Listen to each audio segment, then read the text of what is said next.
I think it is easiest to go back to another concept that was really influential in my thinking about this whole topic. And this is a formula coined by Yuri Lotman and Boris Ouspensky, who wrote who defined culture as the memory of a society that is not transmitted by genes. So if it cannot be inherited biologically, it has to be transmitted via symbols. And this is really the key idea and the starting point of the development of any idea of cultural memory. To think of a culture as something that is not there, out there, and can be described by structuralists and so forth, always presupposing it's already there. But it is something that is in being, is developing, has to be transmitted, is endangered, and is also constructed of certain things that leave out other things. So this concept includes also the idea that groups need this kind of an equipment, I would call it culture, that they grow into, that they are not fully aware of until they know other cultures, and that they use as a kind of, I would call it a suitcase that they take along on their journey through history, which is repacked at various stations when the reality changes and when they have interaction with other cultures and so forth, but which is important for the individual members of a group to have a kind of horizon of images, concepts, ideas, values, and to construct their own biographies and histories in accordance with these meanings and values. So there's always this experience of having a space of resonance within which human beings live. Well, when I think back of how Jan Assmann and I discovered or developed this idea, it was in a very at an auspicious moment, or a critical historical moment, I would call it. It was a moment when, on the one hand, the historical time frame in which we had grown up was dramatically changing. I have become aware of this only lately and wrote a book on the decline and of this, what I call the modern time regime. The modern time regime is, in short, a form of being oriented in time that expect everything from the future, is always looking into the future and forgetting the past. The past is no longer of any value.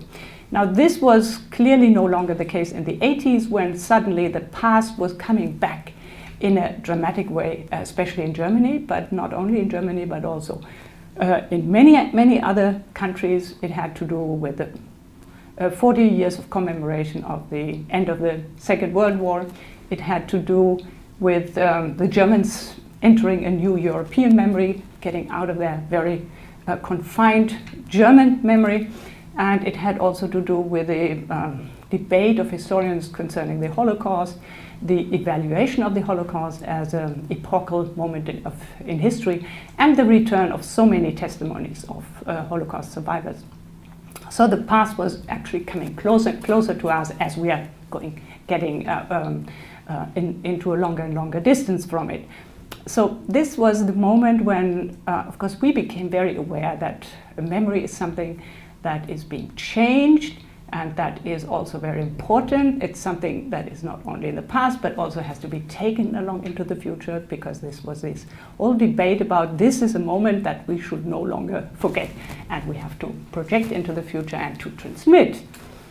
So that was one aspect. The other aspect was that in the 80s also there was a profound media change.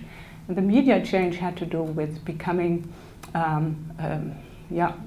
familiar with the new digital mode of encoding. And it was the moment when the PC started to become a tool that was also used for private and scholarly, and no longer only for military purposes. So it was another revolution of media, which also happened at the same time. So I think this was an auspicious moment for the concept of cultural memory to be born and developed. Well, there are, of course, many people who have thought about similar things previously, and it is always important when you discover a concept and want to give it validity and coherence, to also find the predecessors or the pioneers or the inspiration of previous thinkers, and for us it was Freud.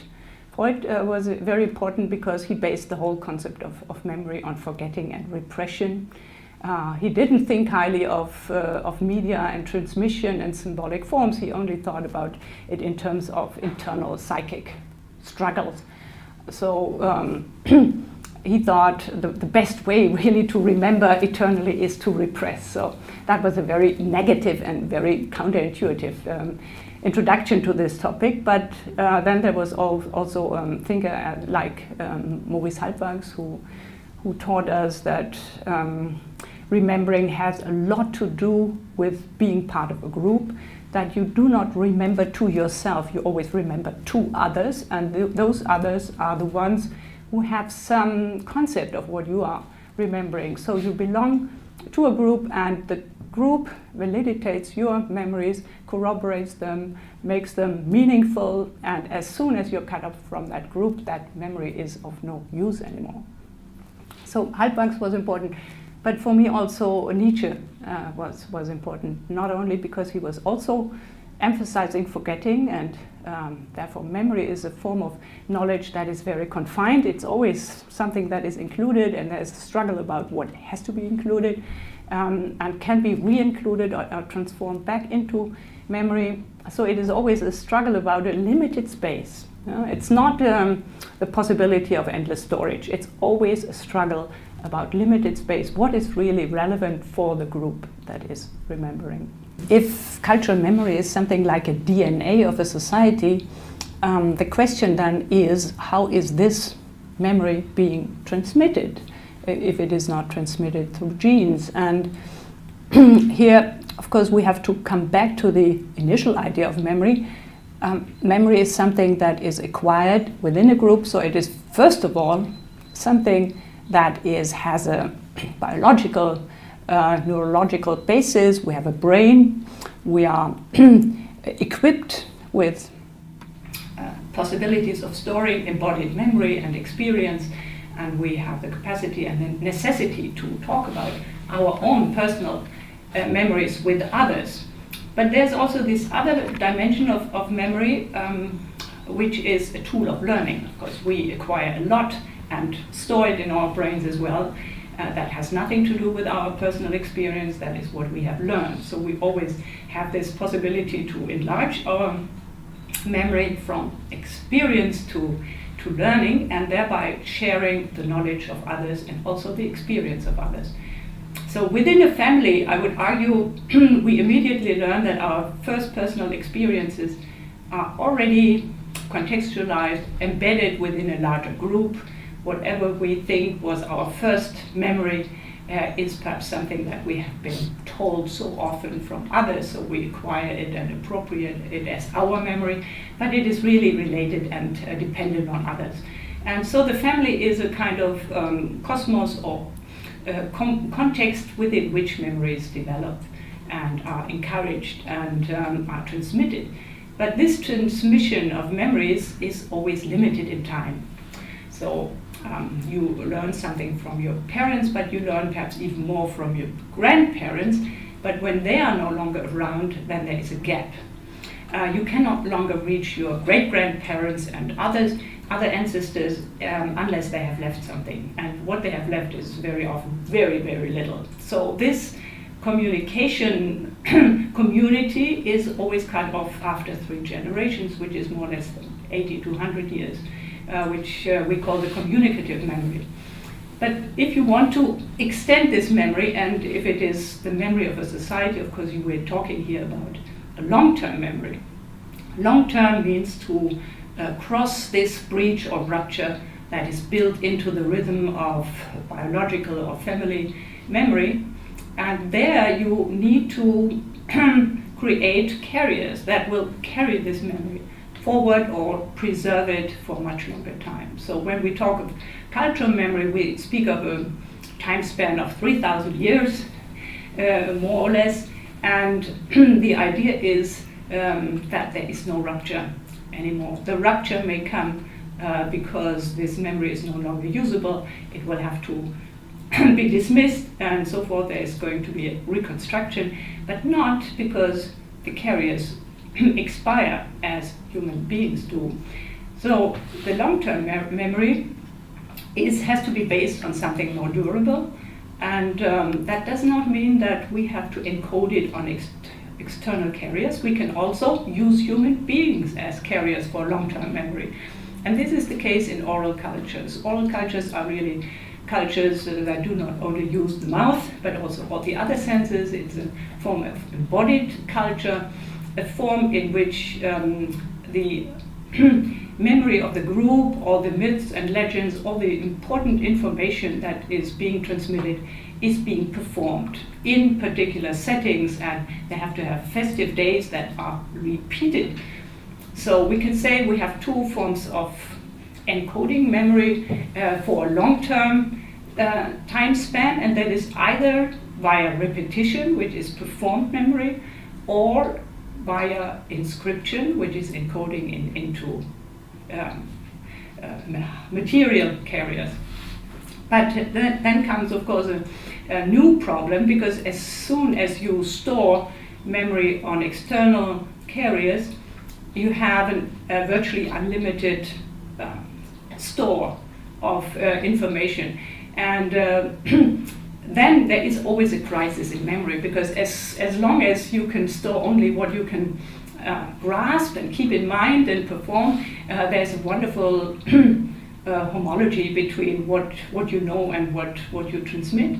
But as soon as you encode it on external carriers, the memory explodes, as it were, and it is no longer a memory, it's a store.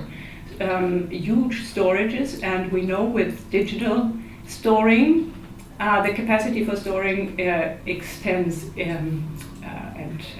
infinitely almost, and the storage space grows smaller at the same time. So we have virtually hardly any limits anymore for storing, which then makes the question very acute: what is a memory still? Because memory is always defined by lack of space. It's always something that has to be left out and to be decided what really goes into this memory. So there is in cultures that use external media, there's always this debate, of course, and this combat and decision making about the question of what is at the core and center of the culture, what is the relevant core of this cultural memory. Cultural memory is, as I said at the beginning, it's something that is dynamic, and it is not just an amount of knowledge. It is something that is being contested all of the time and has to be revived in the process of transmission. It has to be reappropriated by new generations, and of course they can also reject it. So it is always in a precarious stage. But at the same time, it needs stable institutions and foundations, and otherwise it could not become long-term. So if every generation makes a new decision, it would be new all of the time. But the interesting thing about cultural memory is that it goes very far into the past, and also creates this kind of archive or palimpsestic structure that maintains much of what had been rejected. So it is always a much wider horizon of materials than what is actually used at a given moment.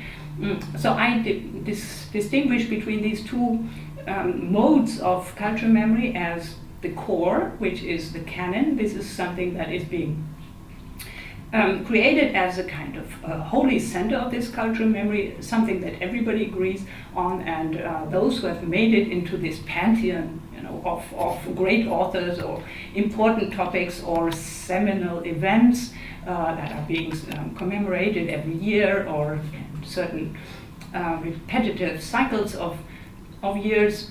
These are really in the core of cultural memory, whereas we have this huge amount of knowledge that is being stored in institutions like libraries, archives, museums, and of course they all have much more on stock than what they display in exhibitions. So this is very similar to the structure of cultural memory. We are all of the time agreeing upon a limited core of references that we think of so highly that we keep it on permanent display and exhibition, and another part that is shut off in the magazines of these institutions, but can be accessed by specialists, and these specialists can always retrieve information and rediscover things and recreate stories out of these data that will make it possibly back into this canon. And speaking of this structure, what is important also is that the barrier between the two changes. As I said, it becomes permeable, and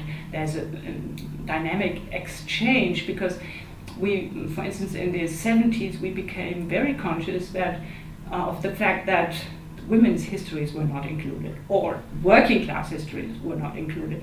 So we had historians and scholars who worked on this field, and they actually managed to retrieve from the so-called lost or forgotten part of cultural memory many cases and stories that made their way back into the canon, and this is the way in which it is kept flexible and can actually change and adapt also to our new forms of consciousness.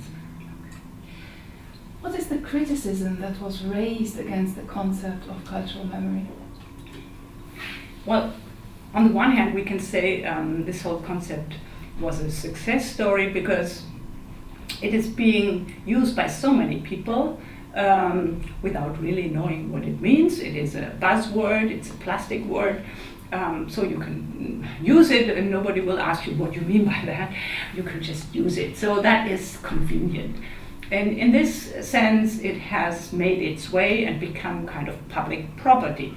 But at the same time, there's still serious criticism going on against it.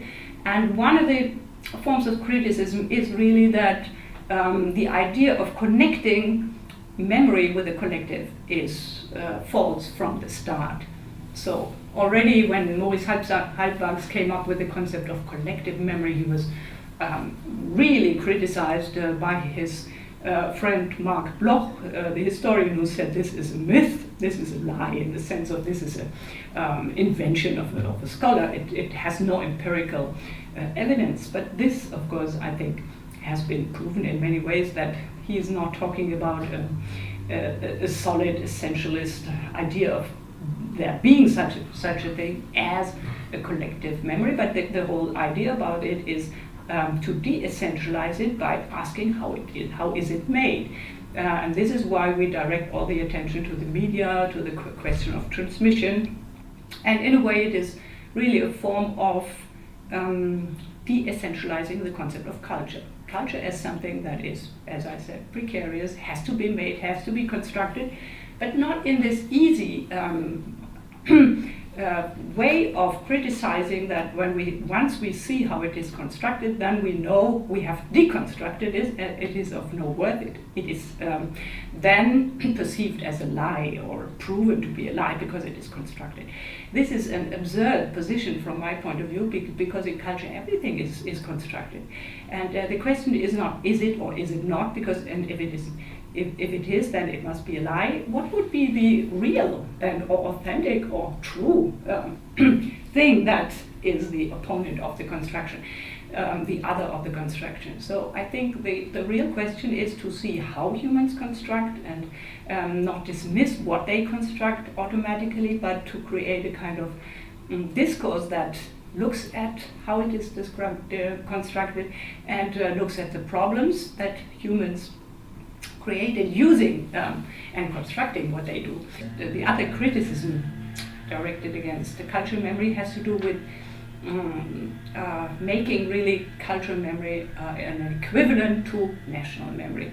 But that is I think an equation that does not really work, because for two reasons. First of all, cultural memory has a much longer history, has a much more palimpsestic structure, and is nothing that can be brought under the control of a government. So total censorship doesn't work, for instance, because cultural memory is so much more elusive and so much broader. But in the case of national memory, this is a very recent invention. it goes back to the 19th century. It doesn't go back 3,000 years to the Egyptians and the Hebrews and so forth, but it goes back to the 19th century when nations in Europe started to create a collective identity of a new kind, in which they decided that they imagined for themselves a history and also arts and other dimensions in which they feel distinct, clearly distinct from others. So this national identity was created through a national history, which was created backwards from the present into the past. It was a retrospective projection of history. Now, I think this form is an abridgment of cultural history. Of course, it can be brought into a national framework, but it should not be identified with that. You should not, I think, collapse these two forms of memory. When we agree that cultural memory is broader, much broader than national memory, also from the way it was being developed over centuries, and it is not a coincidence that I developed all of these ideas with Jan Assmann, who is an Egyptologist, and I also studied ancient cultures myself. So if we agree on this, then I think there is a great potential also for the concept of cultural memory for the study of transnational memory. Because first of all, we immediately see that nations still have so much in common.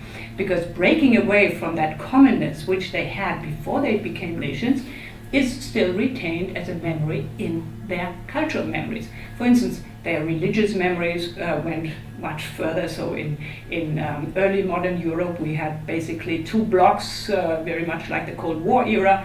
We had not the capitalists and the communists, but we had the Catholics and the Protestants. So many national memories have a common denominator in their religious orientation, for instance, and are sharing a similar heritage and legacy. But the other and even more important aspect is that cultural memory is always being translated.